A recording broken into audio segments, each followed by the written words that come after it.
자, 안녕하세요. 네, 객관식 강의 시작하도록 하겠습니다. 일단은 먼저 강의 설명을 좀 오리엔테이션 개념으로 좀 해드리면 이게 이제 감정평가사 목적으로 1차 대비 목적으로 촬영이 되는 강의죠. 그리고 이 앞선 단계에서 듣고 오셔야 될 게 두 개 강의가 있습니다. 첫 번째로 회계 원리, 그 다음이 중급 회계. 이게 이제 기본 이론 강의죠. 요거 듣고 오셔서 그 다음에 이제 객관식 문제풀이 강의, 요 강의를 수강해 주시면 되겠어요. 네. 뭐 그런데 일단 단계는 이렇게 되는데, 만약에 뭐 요거를 안 듣고 요거를 들으시겠다, 노베이스에선 조금 불가능해. 근데 다른 데서 회계 원리랑 중급 회계를 살짝이라도 들어보셨다, 다른 시험 준비를 하셨거나 아니면은 뭐 학교에서라도 들어보셨거나 하는 정도의 기본 베이스가 있다면 그거는 뭐 기본 베이스가 사람마다 어느 정도 있느냐에 따라서 다를 수 있기 때문에 제가 단정지어서 말씀드리긴 좀 힘들지만 일단은 들으셔도 될 거예요. 바로 들으셔도 될 거고, 그거를 좀 더 명확하게 판단하기 위해서는 조금 들어보고 직접 판단하시는 게 가장 좋죠. 이게 사람마다 어느 정도가 베이스가 깔려있는지는 다르기 때문에. 자, 일단은 강의 커리큘럼은 이렇게 되고요. 뭐 물론 이제 마지막에 뭐 마무리 특강, 파이널 특강 이런 거를 좀 하기는 할 건데, 이 회계라는 과목 자체가 이게 기본 베이스가 좀 중요한 과목이에요. 그래서 기본적으로 어느 정도 절대적인 시간 투입이 필요한 과목이기 때문에 아예 베이스가 없는 분이 요것만 가지고 1차 시험 합격 수준으로 이제 점수를 끌어올리는 거는 사실 불가능하다고 봐야 돼요. 그래서 뭐 마무리 특강을 하긴 하겠지만 이거는 여기까지 들어오신 분들을 위해서 진행이 되는 거고, 여기까지 들었다라고 하는 거는 뭐 제 거 말고 다른 거를 들었어도 상관없지만 아예 안 들으신 분들을 대상으로 하는 강의는 아닙니다. 그리고 일단 객관식 강의 하는 와중에 자, 제가 몇 가지 당부의 말씀을 좀 드릴게요. 자, 첫 번째로 완강해 주셔야 돼요. 완강. 중간에 이거를 공부하다 말면 다른 데 가서 어차피 처음부터 다시 들으셔야 될 거기 때문에 처음에 아무리 좀 어렵고 낯설고 이렇더라도 처음에 한 번은 완강을 해 주셔야 됩니다. 그리고 두 번째로 중요한 게 복습 꼭 필요합니다.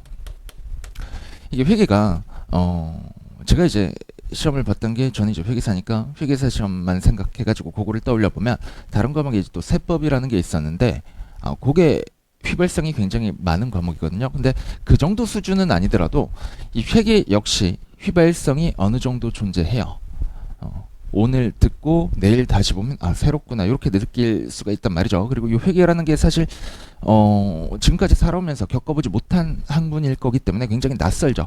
이 낯선 거를 낯설지 않게 만들기 위해서는 여러 번 보는 수밖에 없습니다. 그래서 요거는 필수예요, 필수. 그것도 여러 번 복습을 해주셔야 됩니다. 여러 번 봐주셔야 되고, 여러 번의 복습을 하시는 과정 중에서 어려운 부분이 분명히 있을 거예요.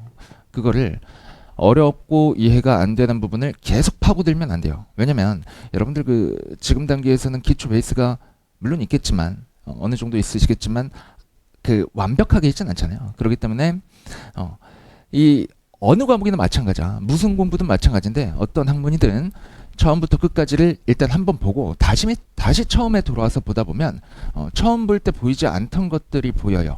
뒤쪽 내용을 알아야 앞에 와서 이해가 되는 것들이 있어요. 어떤 과목이든. 그렇기 때문에 이해가 안 되는 게 있을 때 그냥 그 부분을 내가 이해해 보겠다고 뭐 GPT한테 물어보고 여기저기 인터넷 찾아보고 이런 거는 굉장히 좀 어리석은 방법이에요. 시간 투입이 굉장히 많이 들죠. 그런 식으로 공부해 가지고 내가 어느 정도 일정 수준 이상의 실력을 끌어올리려면 시간이 굉장히 많이 필요합니다. 이거는 사실 제가 공부할 때 썼던 방법인데 별로 추천하지 않는 방법이에요. 저는 이제 좀 장수를 했던 편이고, 그래서 빠르게 붙으시려면 일단은 다독을 하시는데 첫 1회 독은 무조건 빨리 보셔야 돼요. 그리고 이해가 안 되는 게 있다면 깊숙이 봐서 이해하는 게 아니라 일단 다음 회독차를 위해서 남겨두셨다가 다시 보고 또 다시 보면서 그때 조금씩 점진적으로 이해를 증진시켜 나가셔야 되는 겁니다. 자, 그리고 세 번째로 제가 설명을 드리고 계산 문제 같은 거를 같이 한번 풀어 드릴 거지만 아무래도 처음 들으시는 분들은 계산 문제 풀 때는 같이 잘 풀릴 건데 집에 가서 혼자 풀어보면 바로 다시 안 풀리는 경우가 있을 거예요. 그게 회계 특징이죠. 근데 안 풀리는 게 당연합니다. 그러니까 너무 이제 멘붕하지 마시고, 그럴 때는 어떻게 하셔야 되냐면 제가 풀어드렸던 계산식 있죠. 혹은 여기 해설에, 책의 해설에 적혀 있는 부분 보고 따라서 푸는 거예요. 일단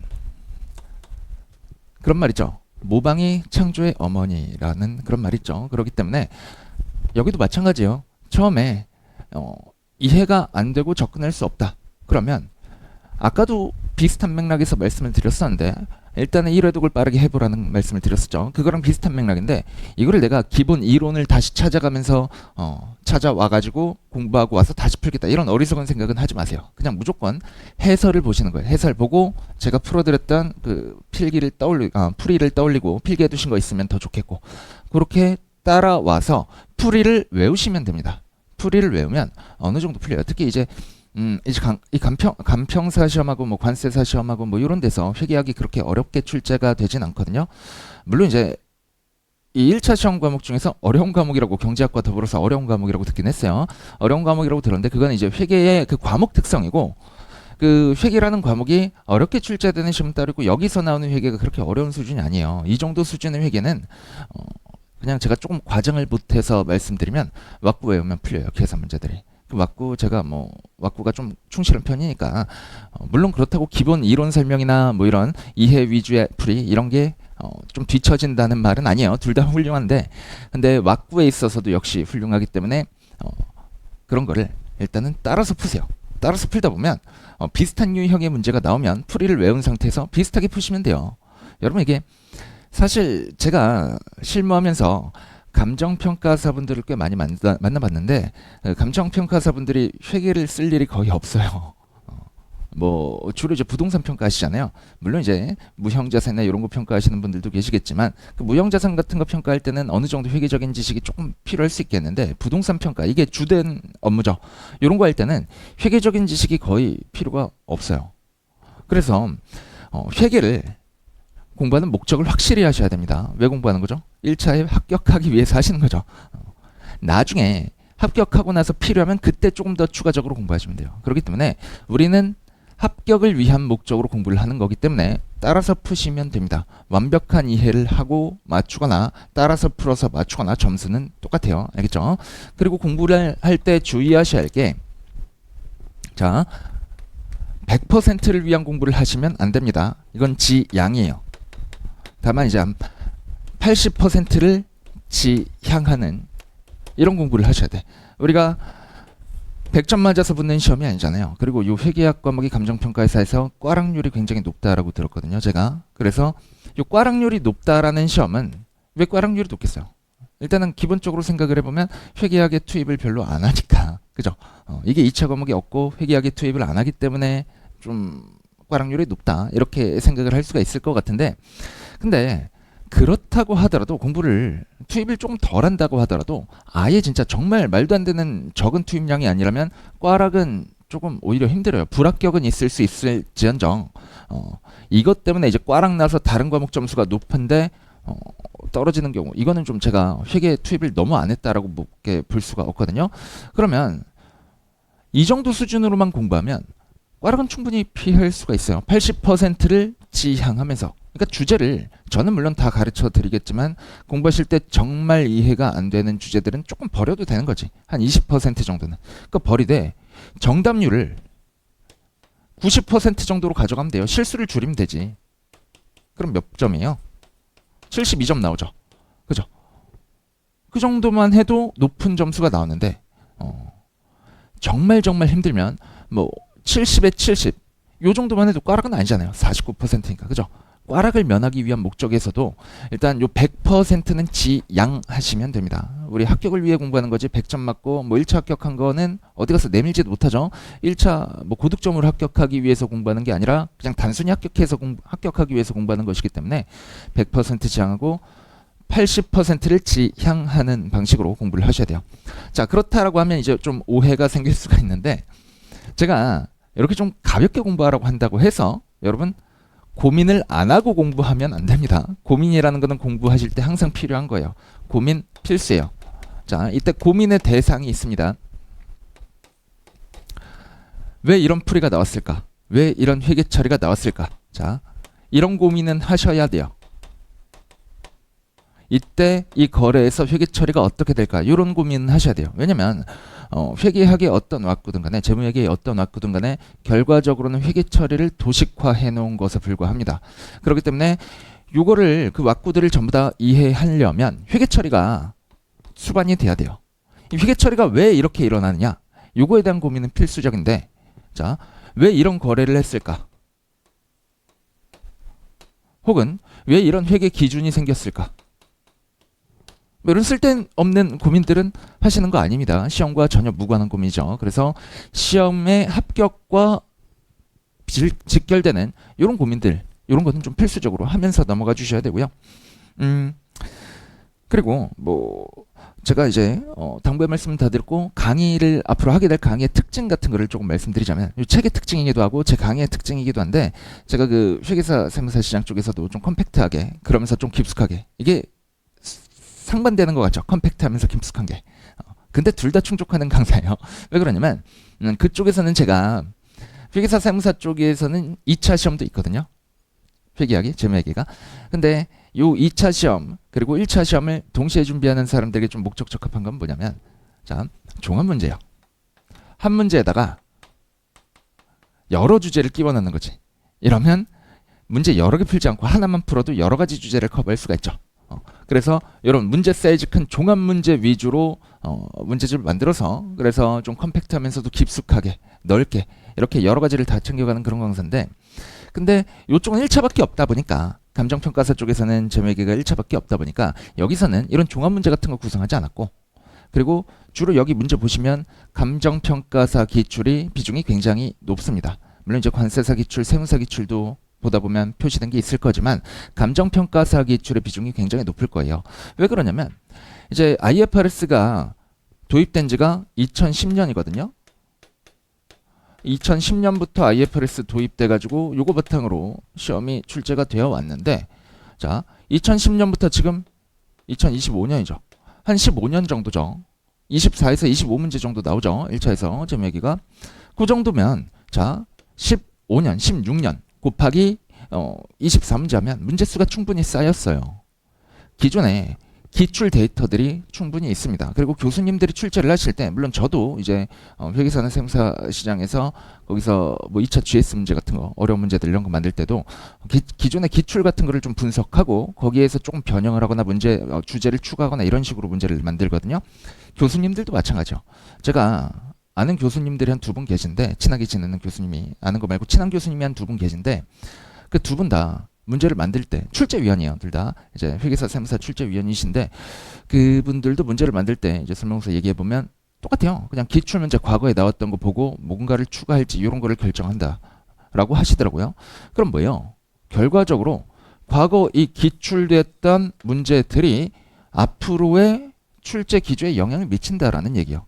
그래서 2026년 시험이 조금 더 어렵게 나올 것이다 라고 하더라도 기존에 출제되었던 주제들을 가지고 한 80%가 출제가 될 것이고, 나머지 20%에서 10%이 정도만 어렵게 나오겠지. 근데 이제 실제 시험에서 한 5에서 10% 문제들만 굉장히 어려운 걸 출제해도 수험생들은 굉장히 어렵다고 느끼거든요. 근데 그런 5에서 10% 문제에 집중하면 어떻게 돼요? 그러면 떨어지는 거죠.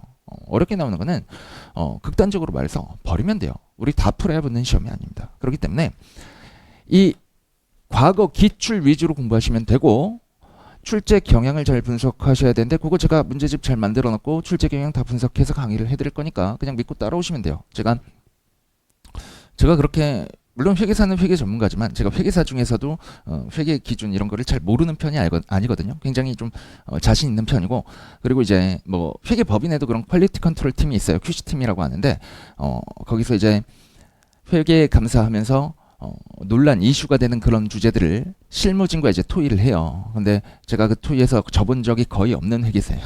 왜겠어요? 제가 잘하니까 그러겠죠. 좀 자랑인데, 어쨌든 간에 제가 깊숙이까지 안다라는 거예요. 회계사 2차 GS에서도 거기 뭐 다 이제 소문을 어떻게든 검색하거나 해서 물어보시면 제가 그 2차 GS에서도 굉장히 미칠 듯한 난이도, 깊숙한 뎁스 이런 거를 가지고 좀 유명한 편인데 사실 강의 시작한 지가 원래 회계사랑 겸업하다가 강의에 전업한 지가 얼마 많이 되진 않았는데 근데 전업하기 전부터 GS가 좀 이제 잘 됐으니까 제가 전업을 하기로 결정을 했겠죠.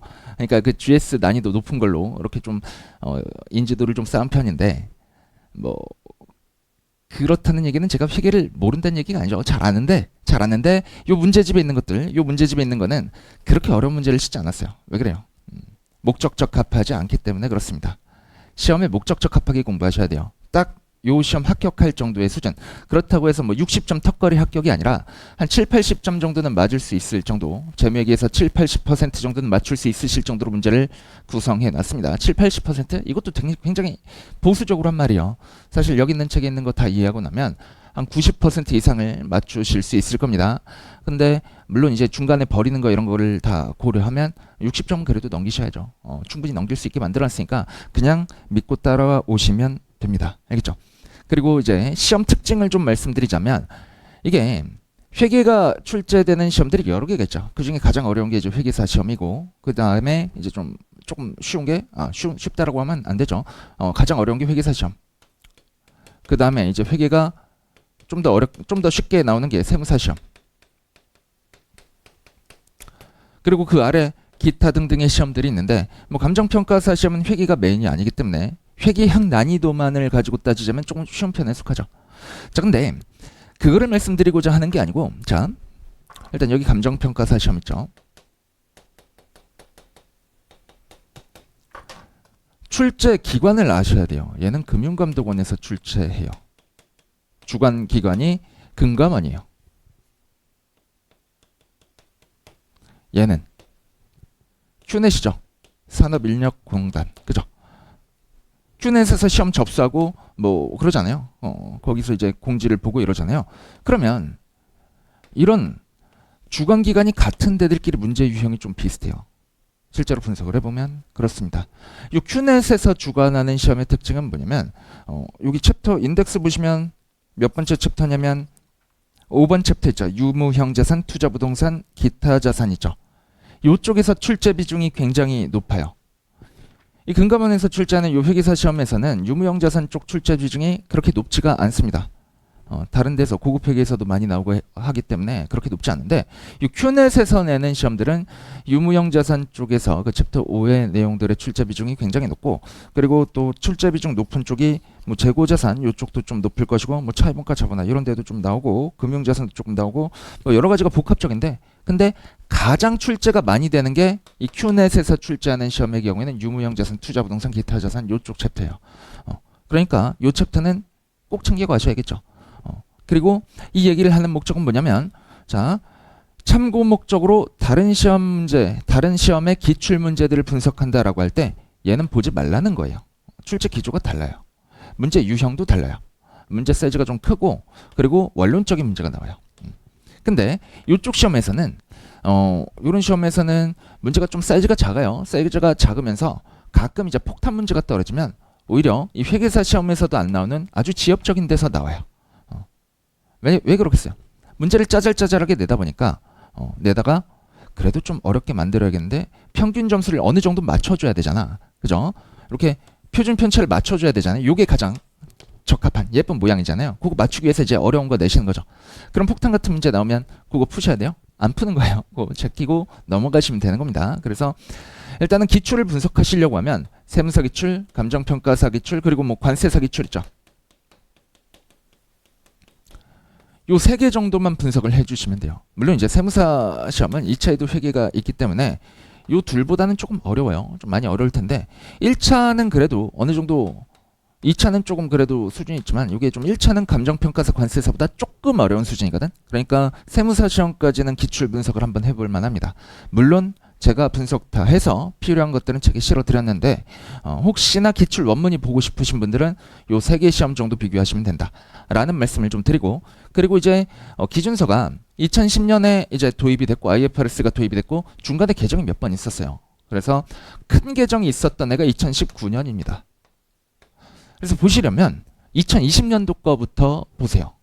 과거 문제들은 요때 이제 수익기준서하고 금융자산기준서가 요 비슷한 요 언저리 시기에 한꺼번에 개정이 됐거든요. 그렇기 때문에 수익하고 금융자산 쪽 문제가 요 예전 기출 원문을 보시면 지금 기준서와 맞지 않는 문제들이 있어요. 그런 것들을 제가 컨버전해서 문제집에선 실어놨는데, 근데 이제 기출 원문을 보시겠다라고 하면 그러면 2020년도 이후로 보시면 됩니다. 2020년도 이후 몇 개 년도요? 20, 21, 22, 23, 24, 25 6개 연도죠. 6개 연도에 대해서 3개 한 18회차 정도 보시면 되겠네요. 그죠? 18회차 얘도 한 24문제에서 25문제 나오거든요. 다 마찬가지죠. 그렇게 나오기 때문에 뭐 18회차 해도 문제가 그렇게 많진 않을 거예요. 그러니까 그 정도는 한번 보시면, 시간이 되실 때 보시면 좋은데 시간이 안 되시면 그냥 이 책 하나만 보셔도 됩니다. 당연히 저도 이제 생각이 있으니까 이것만 봐도 붙을 수 있게 구성을 했겠죠. 그래서 그냥 따라오시면 되고, 자, 그리고 이제 챕터 1의 개념체계 등 이쪽 내용을 진행해 볼 건데, 챕터 1과 챕터 2가 뭐예요? 인덱스 가보시면, 목차 가보시면 챕터 1이 개념체계 등이라고 했는데 개념체계가 주된 내용이에요. 일단 9쪽 가보시면 개념체계 등이라고 해서 로마자 1번, 로마자 2번 있고 쭉쭉쭉 넘어가 보시면 14쪽까지 있죠. 근데 개념체계 등이라고 해놨지만 사실상 챕터 1의 내용은 개념체계가 전부입니다. 아시겠죠? 그리고 챕터 2 가보세요. 그게 36쪽부터 표시가 되죠. 36쪽 아니다. 그게 29쪽부터 표시가 되죠. 29쪽. 자, 보시면 거기에 제가 챕터 제목에 뭐라고 적어놨어요? 재무제표 표시. 그래서 그리고 중간 재무제표, 별도 재무제표 이렇게 표시를 해놨는데, 자, 재무제표 표시 기준서와 관련되는 것들이 34쪽에 로마자 5번 위에 3점 기타라고 되어 있는 데 있죠. 거기까지가 재무제표 표시고요. 그리고 거기 재무제표의 종류 로마자 5번이죠. 34쪽 맨 아래. 그게 이제 별도 재무제표라는 기준서에 있는 내용이고, 그리고 35쪽에 로마자 6번 중간 재무보고 있죠. 그게 중간 재무보고 기준서에 있는 내용인데, 이런 것들을 제가 유사한 주제들을 묶어 놓은 거예요. 그래서 뭐 챕터 기준이 어느 챕터는 하나의 기준서인 경우도 있고, 그리고 어느 챕터는 여러 개 유사 기준서를 묶어 놓은 그런 챕터들도 있습니다. 그래서 유사 기준서를 묶어 놨기 때문에 관련 주제들을 공부할 때 어렵지 않게 그냥 좀 공부하실 수가 있을 거예요. 관련 주제들 한꺼번에 보실 수가 있을 거고, 그리고 그건 아시죠? 기준서가 이제 법률과 마찬가지로 그런 게 있어요. 그 법률에도 민법, 형법 이런 거 있죠. 여러 가지 법이 있죠. 뭐 형사소송법도 있고 뭐 이렇게 여러 가지 있는데, 감정평가, 관계, 법규 이런 것도 있죠.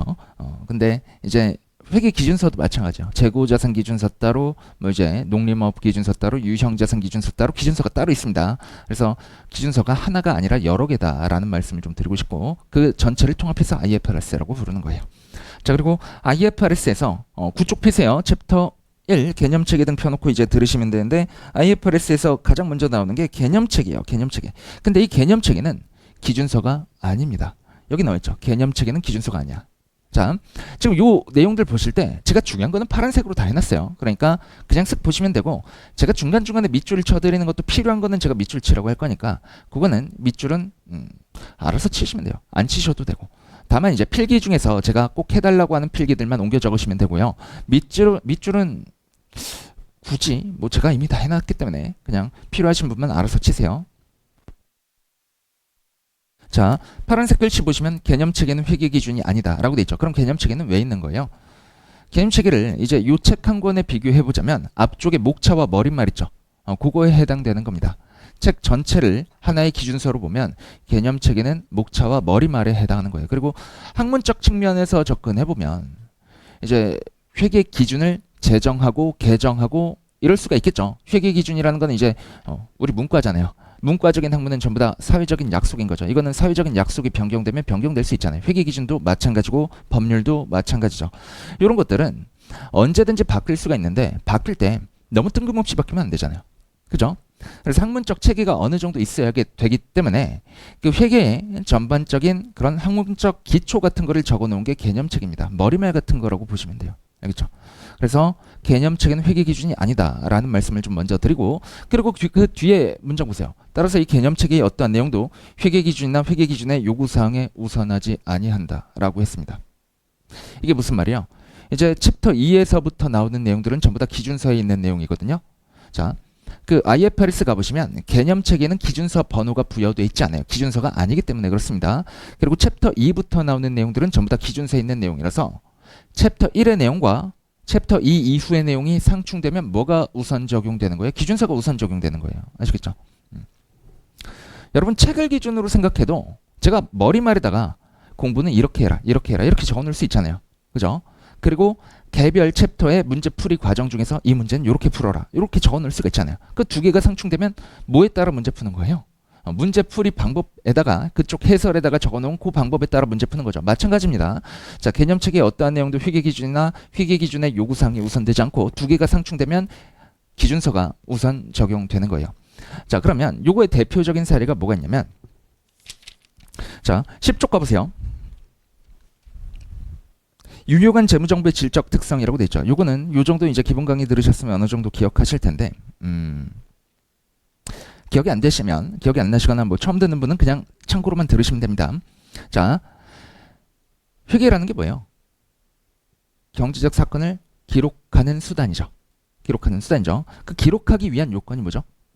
이거를 인식요건이라고 하는데 인식요건 재무제표에 인식하기 위한 요건이라고 합니다. 이 인식요건이 개별 기준서와 그리고 개념체계에서가 서로 달라요.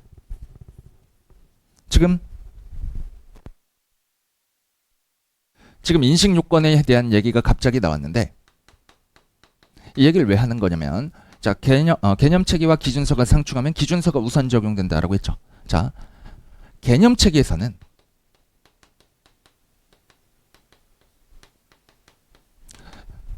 자산부채 자본 수익 비용의 정의를 충족하는 항목이 정의 define이죠. 정의를 충족하는 항목이 그 방금 봤던 10쪽에서 봤던 유용한 정보가 가져야 할 질적 특성의 목적 적합성과 표현의 충실성이 있었죠. 그죠? 정의를 충족하는 항목이 목적 적합하면서 충실하게 표현된 경우에 재무제표에 인식한다라고 하고 있어요. 반면에 개별 기준서들에서는 이 기준서 개별로 어느 경우에 해당 자산이나 부채나 자본이나 수익이나 비용을 인식한다. 기준서별로 정의를 하고 있지만 요거를 통틀어서 한꺼번에 정리해보면 이렇습니다. 개별 자산, 부채, 자본, 수익, 비용의 정의를 충족하는 항목이 define, D죠. benefit, 미래경제적 효익의 자산인 경우에는 유입 가능성이 높고 부채인 경우에는 유출 가능성이 높고 그 뭐예요? 미래경제적 효익의 유출입 가능성이 높으면서 그러면서 신뢰성 있게 측정할 수 있을 때 매저 측정이요. 요 세 가지 요건을 충족할 때 재무제표에 인식한다라고 하고 있어요. 그러면 요 두 개가 상충되면 개별 회계 처리할 때 개별 거래들을 회계 처리할 때 이 둘 중에 뭐를 적용해야 되는 거예요? 얘를 적용해야 되는 거죠. DBM을 적용해 주셔야 됩니다. 그래서 여러분 요거 두 가지는 다 알고 가셔야 돼요. 개념체계의 인식 요건은 D 플러스 목 플러스 표고 그리고 기준서의 인식 요건은 D 플러스 B 플러스 M입니다. 자, D는 정의, B는 효익의 유출입 가능성이 높다라는 것이고 M은 신뢰성 있는 측정이에요. 그냥 측정이 아니라 신뢰성 있는 측정을 말하는 겁니다. 자, 근데 개념체계를 물어보는 문제에서 자산이나 부채의 정의를 충족하는 항목이 목적 적합하면서 충실한 표현을 제공한다 라고 하면 재무제표에 인식해야 된다 라고 하면 그건 맞는 말이죠. 개념체계 쪽에서 물어보면 얘가 맞는 말이 되는 거지. 개념체계 한정에서 물어보면. 그죠? 근데 회계 전반적으로는 얘가 맞다라는 거죠. 알겠지? 자, 그리고 개념체계와 기준서가 상충하는 사례가 하나가 더 있어요. 재무제표 중에서 포괄손익계산서라는 거 아시죠? 손익계산서. 그거를 개념체계에서는 뭐라고 하냐면 재무성과표라고 해요.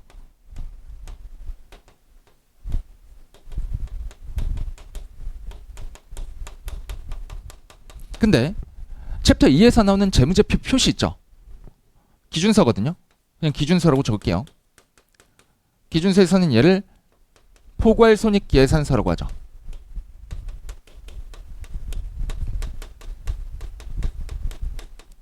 그럼 두 개 상충하면 뭐를 적용하는 거예요? 얘가 적용이 되는 겁니다. 그래서 일반적으로 포괄손익계산서라는 명칭을 써요. 물론 이제 개념책에 재무성과표라고 해놓고 뒤쪽에 가면 이름을 달리 적용할 수 있다. 개별 기준서에서 설명할 것이다. 뭐 이런 얘기를 하고 있기 때문에 얘가 적용되는 것도 있지만 두 개가 상충된다라고 해도 얘가 적용되는 겁니다. 아시겠죠?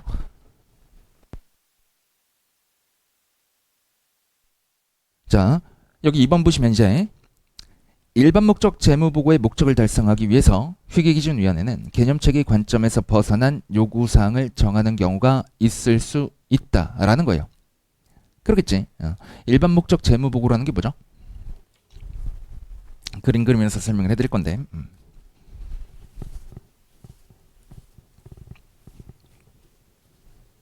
자, 회계는 일반적으로 기업을 대상으로 하는 거죠.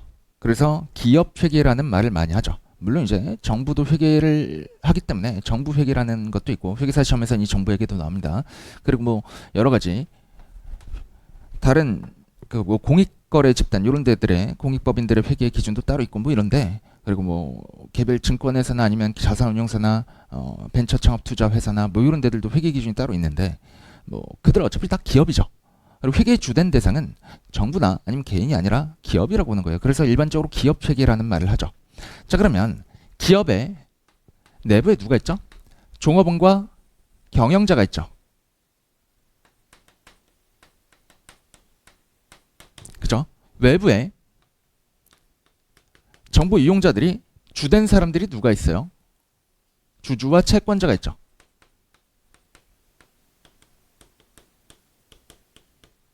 이들이 재무제표의 주된 이용자가 되는 겁니다. 근데 왜 그러냐면 저 그림을 보세요. 기업이 이제 설립되어서 존속하고 그리고 이익을 창출하려면 최초에 자금을 조달받아야겠죠. 그치? 설립할 때 자본금이 필요하잖아요. 그죠? 그래서 이 외부에 있는 주주와 채권자의 주된 역할은 뭐냐면 기업에 자금을 제공해 주는 거예요. 쩐주죠. 쩐주. 그러면 회사는 혹은 기업은 회사 기업 같은 말입니다. 이 회사는 그냥 돈 내나 이렇게 삥 뜯을 수 없죠. 깡패잖아요, 여러분. 그죠? 그럼 뭘 제공해요? 정보를 제공하겠죠. 그죠? 정보를 제공하는데 보통 어떤 정보를 제공하죠? 어떤 식으로 정보를 제공하지? 재무제표로 제공해요.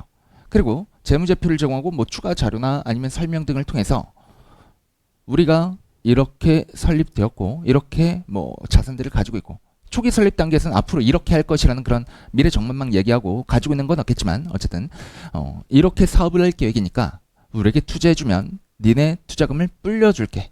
너에게 이익을 줄게. 이런 식으로 꼬시는 거죠. 그죠? 그러면 이 정보라는 건 뭐예요? 이들의 투자 의사결정에 유용한 정보가 되겠지.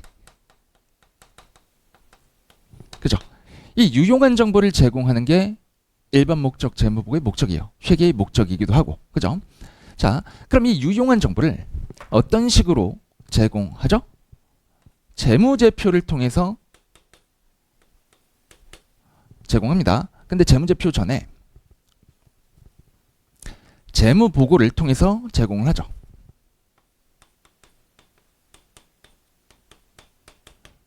그리고 외부에 있는 이 주주와 채권자, 얘들이 주된 정보 이용자라고 했죠. 그죠?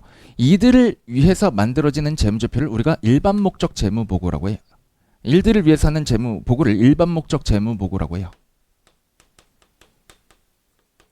왜 일반 목적이라고 하죠? 왜냐면 이 주주와 채권자는 기업 외부에 있습니다. 기업 외부에 있어요. 외부에 있으면 내부에 있는 정보에 접근이 불가능하겠죠. 여러분 뭐 주식을 샀다라고 해서 삼성전자 주식을 샀다라고 해서 삼성전자의 비밀 정보를 알 수가 없죠. 그죠? 그러면 이들을 위해서 제공되는 정보는 외부에 공표된 정보밖에 없는 거예요. 그 외부에 공표된 정보, 이게 일반 목적 정보인 것이고 일반 목적 재무 보고라고 합니다. 그리고 이 일반 목적 재무 보고의 주된 수단이 바로 재무제표예요. 그리고 이 재무제표는 회계 기준에 의해서 만들어지죠. 아까 살짝 언급드렸지만 이 회계 기준이란 건 굉장히 여러 가지가 있는데 가장 많이 쓰이는 거는 일반 기업 회계 기준이라고 있어요. 그리고 그 다음에 많이 쓰인 게 KIFRS입니다. 일반 기업 회계 기준은 그 비상장 회사들에게 많이 적용이 되는데, 근데 그 비상장 회사들 수가 우리나라에 더 많습니다. 상장 회사보다. 그리고 상장 회사들이나 아니면 상장을 하려고 하는 회사에 대해서는 KIFRS 한국재택국제회계기준이 적용되는데, 자, 우리 시험 범위는 얘죠. 일반 목적 재무 보고는 재무제표를 통해서 이루어지고, 이 재무제표는 회계 기준에 의해서 만들어집니다. 자, 이 회계 기준에 의해서 재무제표를 만들게 되면 어떤 효익이죠? 재무제표 이거 누구나 어떤 특정한 기준 없이 아무나 그냥 자기 나름대로의 기준에 따라서 만든다라고 하면 비교가 불가능하겠죠. 다른 기업과 비교가 불가능하겠죠. 그렇기 때문에 이 KIFRS라는, 왜 K가 붙었겠어요? 해외에서 만들어낸 인터내셔널 파이낸셜 리포팅 스탠다드를 한국어로 번역했으니까 한국재택국제회계기준이라고 하는 거고, 이 IFRS를 준용해가지고 적용해가지고 재무제표를 만들어내면 글로벌하게 전 세계적으로, 이제 세계에서 이제 투자가 우리나라 투자자만 있는 게 아니잖아요. 전 세계 투자자들이 접근하기가 쉬워지는 거죠. 투자자 유치 목적에도 좋고 다른 기업과 비교 목적에도 좋고, 뭐 사실 같은 얘기지. 투자자를 유치하려면 다른 기업과 비교 가능한 정보를 제공해 줘야 되잖아요. 투자자 입장에서 그냥 얘네 나름대로 회계처럼 거를 믿을 순 없잖아. 그지? 그래서 뭐 일반 목적 재무 보고라는 것은 이런 것이다 라는 겁니다. 자, 그리고 일반 목적 재무 보고 얘기를 할 때 이런 얘기했죠. 유용한 정보를 제공하는 것이다 라는 얘기를 했죠. 이 유용한 정보가 뭔지를 아셔야 돼요. 자, 여러분이 삼성전자에 투자했는데 삼성전자 기업 가치가 얼마나 되죠? 제가 현재 얼마가 되는지는 모르겠는데 뭐 9만 전자 됐죠. 이제 다시 떨어졌다가. 뭐 그런데 삼성전자가 굉장히 큰 회사죠. 거기서 10만 원이 중요하겠어요? 안 중요하죠. 우리 개인의 입장에서 10만 원 중요하죠. 치킨 몇 개? 한 5개쯤 되겠네. 그죠? 근데 삼성전자 입장에서 10만 원은 굉장히 작은 정보라는 말이죠. 삼성전자 입장에서 10만 원을 어떻게 썼든지 간에, 혹은 길 가다가 잃어버렸든지 간에, 뭐 대표이사들에게 뭐 현금 지원해 주는 게 뭐 있을 수 있죠. 뭐 예전에는 카드가 없던 시절에는 뭐 영업 같은 거 할 때 카드가 없으면 현금으로 지출했겠지. 그러면 현금 가지고 있다가 길 가다가 잃어버렸대. 10만 원 정도. 그거 중요한 정보예요? 아니죠. 자, 그래서 유용한 정보라는 건 뭐냐면 모든 정보를 의미하는 게 아니에요. 그리고 정확한 정보를 의미하는 것도 아닙니다. 중요한 정보를 의미하는 거예요. 아시겠죠? 우리 재무제표는 전반적으로 중요성 관점에 입각해서 만들어집니다. 중요하지 않은 것까지 전부 다 하나도 빠짐없이 정확하게 재무제표를 만들려고 하면 재무제표 만드는데 뭐 몇 년이 걸릴지 몰라요. 회사의 존속 사유는, 존속 목적은 돈을 버는 것이지 이 정보를 제공하는 게 아니야. 이 정보를 제공하는 거는 자금 조달을 위한 수단일 뿐이죠. 그렇기 때문에 우리는 중요성 관점에서 재무제표를 만드는 거예요. 중요성 관점에서. 그리고 이 주주와 채권자도 중요한 정보를 가지고 의사결정을 하겠지.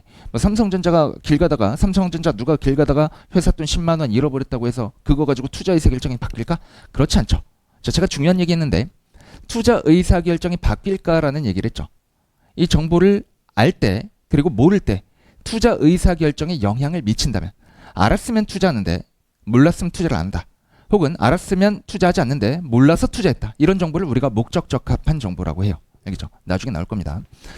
자, 중요성 얘기가 나와서 좀 얘기를 더 하자면 이 중요성은 두 가지 관점이 있어요. 질적 관점이 있고 양적 관점이 있어요.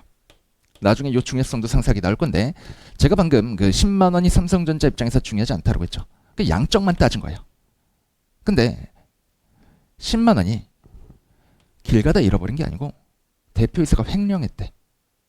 얘는 질적으로 중요한 정보예요. 양적으로는 중요하지 않지만 질적으로 중요한 정보예요. 질적이나 양적이나 어느 한 측면에서 중요하다면 그건 중요한 정보입니다. 왜 이게 질적으로 중요하냐? 자, 유용한 정보를 누가 제공하죠? 얘가 만들어서 제공합니다. 얘가 만들어서 정보를 제공하는데 얘가 작은 돈이지만 횡령을 했어요. 그러면 얘의 신뢰성에, 성실성에 문제가 있는 거지. 그럼 얘가 제공하는 이런 정보들 믿을 수 있어요? 그럼 신뢰성에 의문이 생기니까 이 정보 전체가 그냥 못 믿을 정보가 돼버리는 거죠. 그렇게 보기 때문에 중요성은 질적인 게 있고 양적인 게 있는 거예요. 알겠죠? 이게 이제 중요성이라는 게 이제 회계에서 굉장히 중요한 일인데 뭐 그렇습니다. 자, 그러면 이제 책으로 다시 돌아가 봐가지고, 자, 일반 목적 재무보고의 목적을 달성하기 위해 회계기준위원회는 개념체계 관점에서 벗어난 요구사항을 정하는 경우가 있을 수 있다라고 되죠. 맞는 말이요. 이게 실제로 기출에서 나오는 질문인데 뭐뭐 할 수 있다라고 나면 일반적으로 전반적으로 맞는 말이고 뭐뭐 해야 한다 반드시 뭐뭐 해야 한다라고 나면 일반적으로 틀린 말이에요. 그럴 수 있겠죠. 그죠? 개념체계 항상 지켜야 되는 것은 아니니까 회계기준위원회가 뭐 기준서 만들 때 개념체계 관점에서 벗어난 요구사항을 정할 수 있겠죠. 그치? 그렇기 때문에 이런 말이 있는 거죠. 기준서가 우선 적용된다. 그치? 기준서는 우선 적용되는 것이고 개념체계는 전체를 포괄하기 위한 그런 개념적인 틀을 만들어내는 거기 때문에 틀에서 삐져나오는 것들이 좀 있을 수 있다라는 얘기입니다. 자, 그다음 문장. 만약 회계기준위원회가 그러한 상황을 정한다면 해당 기준서의 결론 도출 근거에 그런 일탈에 대해서 설명할 것이다 라고 나있는데 얘는 뭐 문장에 기준서에 있는 문장이긴 하지만 뭐 시험에 나올 가능성이 조금 적으니까 그냥 참고로 보시고 3번 갑시다. 개념체계는 회계기준위원회가 관련 업무를 통해 축적한 경험을 토대로 수시로 개정될 수 있다. 그죠? 우리 문과잖아요. 그죠? 그러니까 물론 여기 공부하시는 분들은 문과가 아닌 분들도 있을 수 있겠지만 여러분이 문과 공부하시면 문과인 거예요. 그죠? 이과, 고등학교 때 이과였다고 지금 이과인 게 아니죠. 대학교 때 이과였다고 지금 이과인 게 아닙니다. 우리 지금 이 공부를 하고 있으면 문과인 거니까 문과적인 모든 항목은 사회적 약속이라서 수시로 개정될 수가 있는 거예요. 자, 그때 중요한 말이 나오는데 개념체계가 개정되었다고 자동으로 회계기준이 개정되는 것은 아니다. 제가 책에 비춰서 설명드리죠. 머리말 제가 다음 버전 책을 다음 판 내면 머리말 또 다시 쓸 수도 있겠죠. 머리말 다시 쓴다고 그 뒤쪽에 개별 챕터에서 제가 문제풀이 해놨던 게 바뀌나? 기준서가 개정되지 않는 한 바뀌지 않겠죠. 똑같은 거예요. 기준서가 개정됐다고 혹은 개념체계가 개정됐다고 반대가 자동으로 개정되는 것은 아닙니다. 개별적으로 개정이 돼야 되는 거예요. 자, 회계기준을 개정하기로 결정한 경우 회계기준위원회는 정규 절차에 따라 의제의 프로젝트를 추가하고 해당 회계기준에 대한 개정안을 개발할 것이다. 뭐 절차에 대한 설명이니까 참고로 보시고 로마자 2번 갑시다. 일반 목적 재무보고의 목적이라고 했습니다. 이때 일반 목적의 의미가 뭐라고 했죠? 주주와 채권자를 위해서 공통적으로 제공하는 그런 재무보고라는 게 일반 목적이라는 뜻이에요. 자, 근데 요 주주 또는 채권자라고 제가 단축해서 축약해서 설명을 드렸지만 기준서 원문상 표현은 뭐냐면 요거예요. 현재 및 잠재적 투자자, 대여자와 그 밖의 채권자.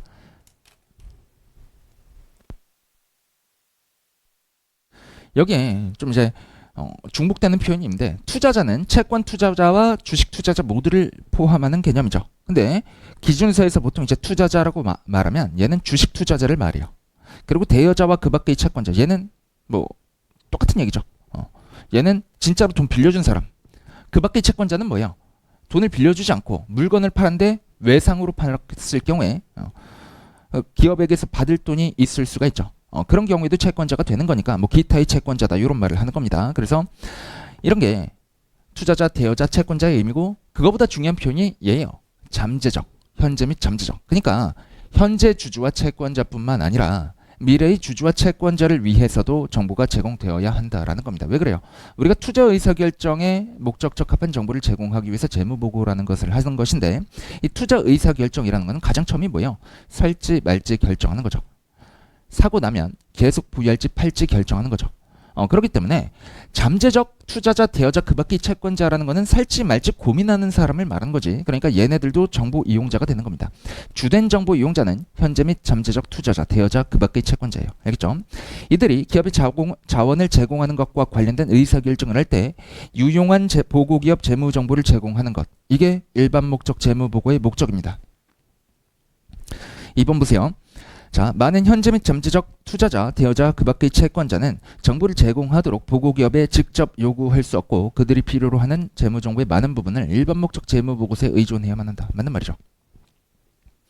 그냥 여러분이 주식 투자한다라고 생각하시면 당연한 얘기지. 여러분이 주식 투자한다라고 할 때 뭐 이용할 수 있는 정보는 재무제표밖에 없잖아요. 그죠? 그리고 뭐 산업 전망 같은 거를 추가적으로 고려를 할 텐데 기업에게 내가 필요한 정보를 추가적으로 요구할 수는 없죠. 들어주지도 않죠. 당연한 말이죠.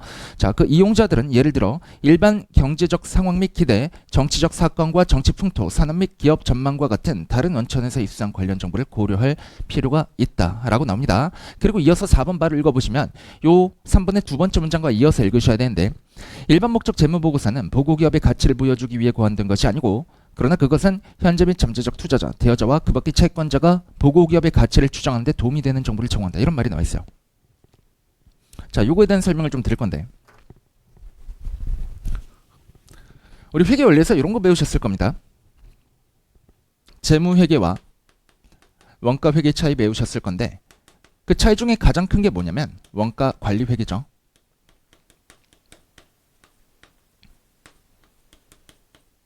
재무회계는 과거지향적이고 원가관리회계는 미래지향적이다라는 거였죠. 이거 누가 쓰는 거예요? 경영자 입장에서 의사결정하기 위해서 원가관리회계가 필요한 거죠. 자, 근데 재무회계는 과거지향적이고 원가관리회계는 미래지향적이다. 이게 뭐냐면 의사결정 목적이니까 미래를 추정해서 의사결정을 해야겠지. 그러니까 얘는 미래지향적인 거고 재무회계는 과거지향적인데 왜 그런지 알아요? 그죠? 그거 아시겠지만 다시 설명드릴게요. 그러면 자 봐요. 자, X년이 있습니다.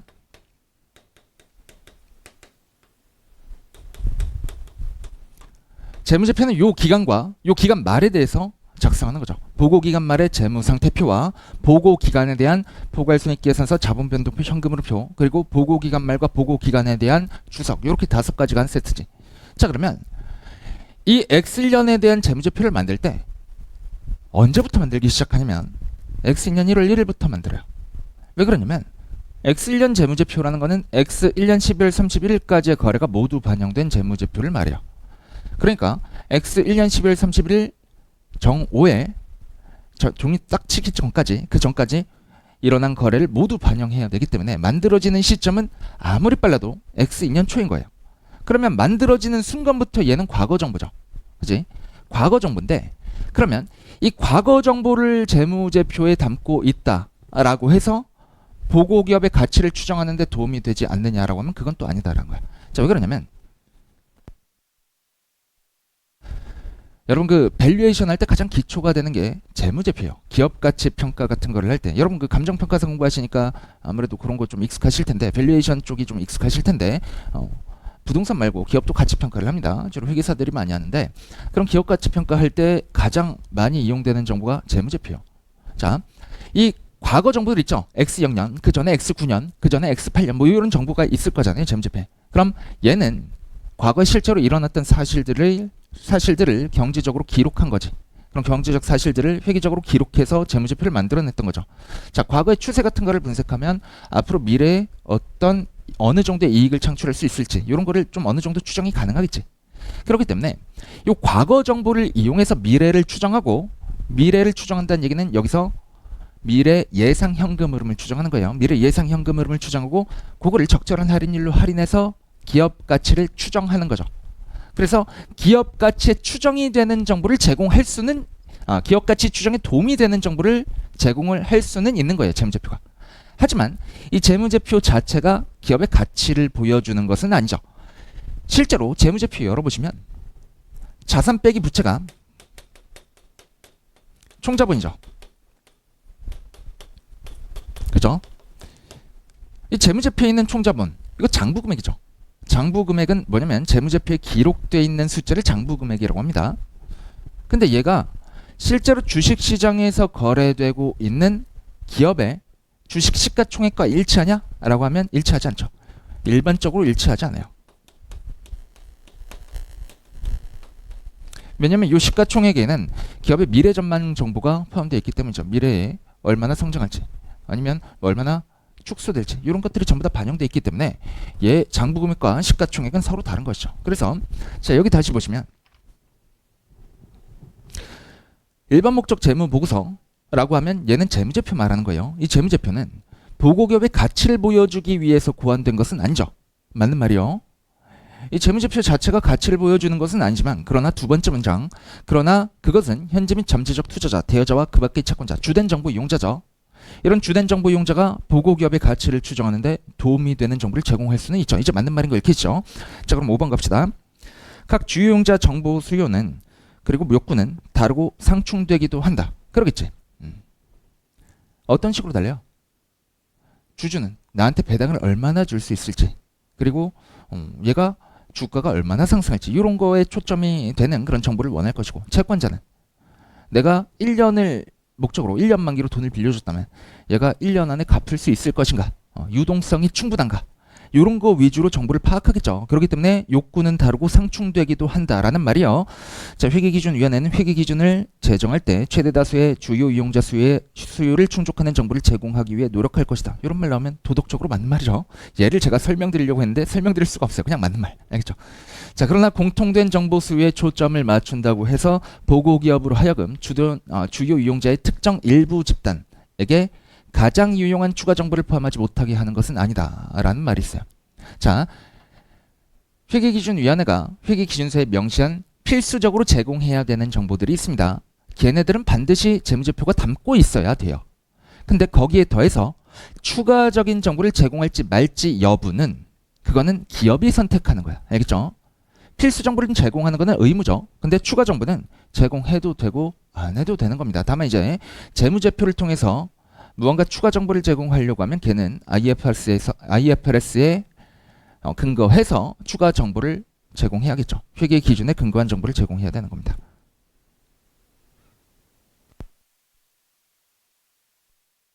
자, 그 다음에 6번 보시면 보고기업의 경영진도 해당 기업에 대한 재무정보에 관심이 있다라고 나오죠. 당연하겠지. 경영진이 해당 기업의 재무정보에 관심이 없으면 그 회사 망하는 거죠.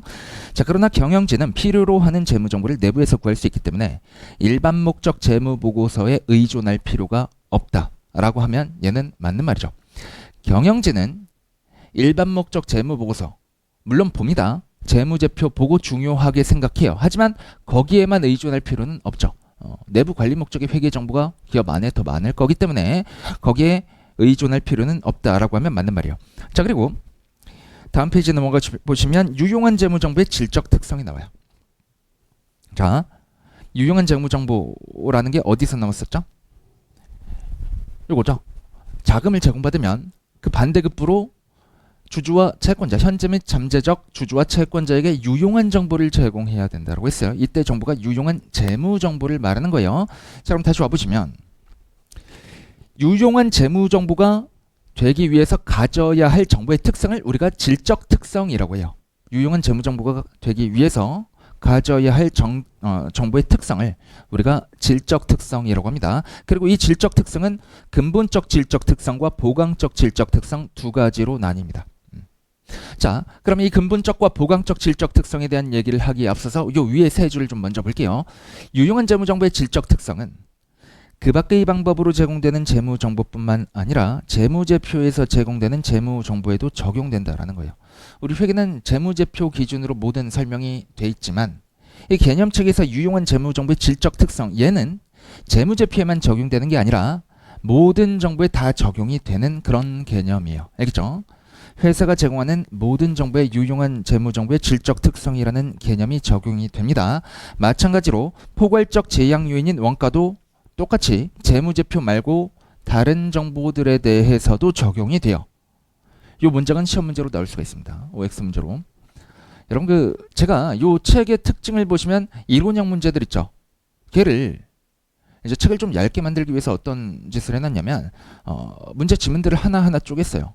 하나하나 쪼개고 거기 어디 가보시냐면 15쪽 가보실래요? 이론형 문제라고 돼 있는데 다 OX 문제라고 나와 있죠. 그죠? 이게 뭐냐면 여러분 시험에 그리고 뭐 유사한 시험들에 나왔던 기출문제, 이론형 문제들을 지문을 하나하나 쪼갠 겁니다. 그리고 얘를 기준서 번호대로 나열했어요. 혹은 제가 책에서 설명하고 있는 순서대로 배열을 했어요. 그렇게 배열하면서 중복되는 걸 제거했습니다. 중복되는 걸 두 번 보는 거는 여러분 시간 낭비잖아요. 가급적 제거하고 말 표현이 조금 다른 것들을 남겨놨어요. 그래서 이렇게 책을 뭐 얇으면서도 좀 충실하게 만들 수 있었던 건데 이게 이제 강사가 저자가 좀 노력하면 보는 사람이 좀 편해지는 거죠. 그냥 이론형 문제 오지선대형으로는 실어 놓으면 맞는 것은 틀린 것은 이렇게 보면 맨날 똑같은 거 보다 보면 이 문제 풀고 저 문제 풀다 보면 결국 그 지문 중에 겹치는 게 있잖아요. 그거를 보면 그냥 볼 필요 없었던 건데 또 보게 되잖아. 그런 시간을 좀 세이브하라고 OX 문제를 만들어놨는데 자, 요 말은 뭐예요? 제가 중요하다고 했죠.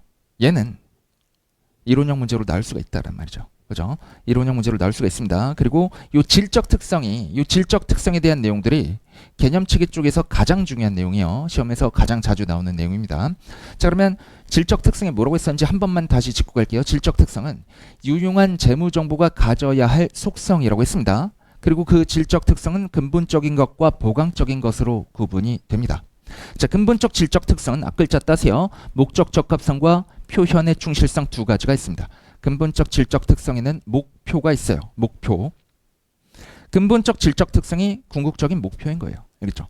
그리고 목적 적합성에는 또 앞글자 따세요. 예, 확, 중이 있고요. 표현의 충실성에는 완, 중, 오가 있습니다.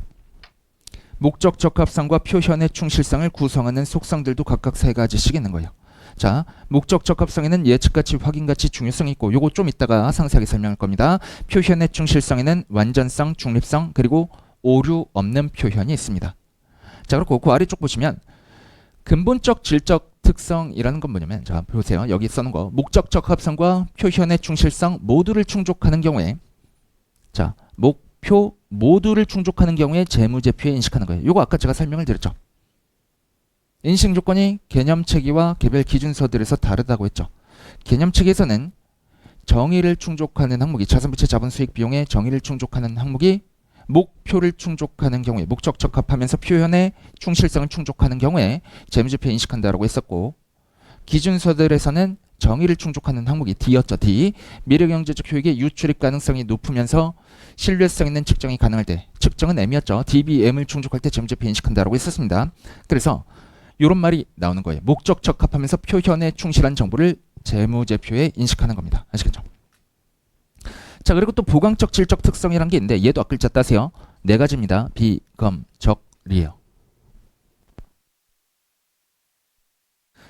자, 이 비검정리는, 이 보강적 질적 특성은 말 그대로 보강적인 역할만 하는 거예요. 자, 아래 적어놓은 거 보면 목표 모두를 충족하는 정보의 유용성을 보강하는 질적 특성입니다. 그래서 결론을 말씀드리자면, 자, 근본적 질적 특성, 목표 요 두 가지는 반드시 충족해야만 유용한 정보가 될 수 있는 거예요. 보강적 질적 특성은 보강되면 좋은 건데 보강되지 않아도 상관없습니다. 자, 보강적 질적 특성이라는 거는 기본적으로 목적적하면서 표현의 충실성을 갖춘 정보들, 유용한 정보들의 유용성을 조금 더 보강하는 역할을 할 뿐이지, 목표 모두를 충족하지 않는 정보, 이거를 유용하지 않은 정보라고 하죠. 유용하지 않은 정보가 목적 적합성과 표현의 충실성 모두를 충족하지 않는 정보가 보강적 질적 특성을 아무리 충족한다라고 할지라도 얘는 유용한 정보가 될 수가 없어요. 적으실 필요 없어요. 아래 있어요. 아래. OX 문제로도 있고. 제 강의에서 특징은 뭐냐면 그냥 대부분 안 적으셔도 돼요. 그냥 멍하니 들으시면 됩니다. 네. 뒤쪽에 OX 문제 있고 이론 설명할 때도 또 있고 하니까 그냥 보시면 되고, 오히려 여러분 잘 표시해야 되는 게 뭐냐면 이런 앞글자 같은 거 외워야 되니까. 이거 암기입니다. 암기. 외워주셔야 돼요. 제가 예전에 공부할 때 그 이런 말씀을 하시는 선생님들이 되게 많았어요. 암기할 필요 없다. 이해가 중요하다. 근데 저는 거짓말이라고 생각해요.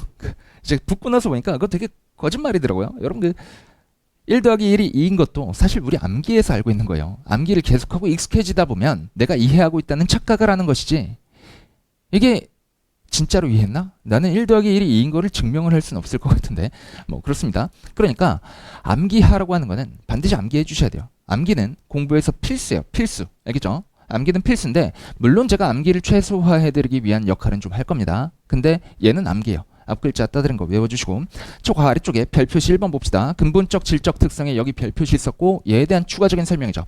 그리고 보강적 질적 특성의 별표시 2번 있었고 얘에 대한 추가 설명이 여기 있는데 요거 두 개 비교해서 한번 볼 거예요. 자, 보시면 별표시 1번, 근본적 질적 특성을 적용하기 위한 가장 효율적이고 효과적인 절차는 일반적으로 다음과 같다라고 나와 있죠. 이건 결론을 내면 뭐냐면 근본적 질적 특성에는 적용하는 데 있어서 순서가 있다라는 겁니다. 요건 알고 가세요. 순서가 있다라는 거예요. 제가 밑줄 치는 것도 좀 색을 구분해서 치는데 설명을 좀 해드릴게요. 자, 노란색 밑줄은 중요한 거 칩니다. 초록색 밑줄은 그냥 일반적인 거 치는 거예요. 그래서 노란색 밑줄은 진짜 중요하니까 보고 외우셔야 되는 거예요. 대체적으로. 알겠죠? 자, 보강적 질적 특성. 별표 10은 나왔죠. 얘를 적용하는 것은 어떤 규정된 순서를 따르지 않는 반복적인 과정이다라고 나와 있죠. 그래서 보강적 질적 특성 적용하는 데는 순서가 없습니다. 얘만 아시면 돼요. 순선이 아니라 순서죠. 순서.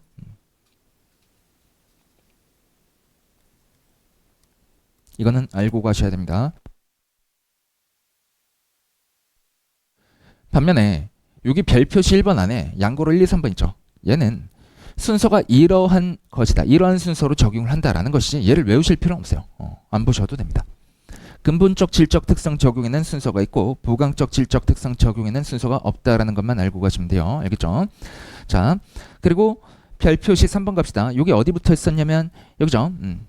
목표를 모두 충족하는 경우에 재무제표에 인식한다라고 했었죠. 자, 재무제표에 인식해야 되는 정보는 뭐예요?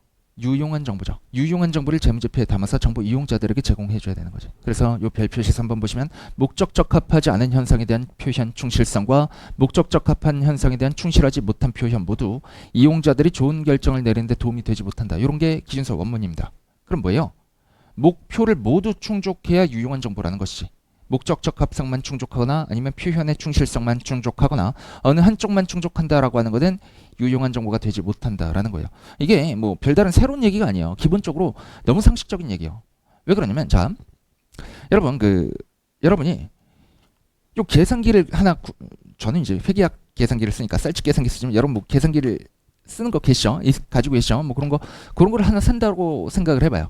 이 계산기를 사는 게 내 시험의 합격의 목적에 적합할 것이냐 이거 한번 판단을 해봐야겠지. 그리고 이 계산기의 기능이 충실할 것이냐 이것도 한번 판단해야겠지. 모든 의사결정에는 목적 적합성과 표현 충실성이 따라 붙는 거예요. 알겠죠? 정보를 이용한 모든 의사결정에는 특히 목적 적합성과 표현 충실성이 같이 따라가는 겁니다. 그래서 유용한 재무정보의 질적 특성은 뭐 회계에서 하는 얘기지만 얘는 어디에도 다 적용이 되는 거예요. 알겠지?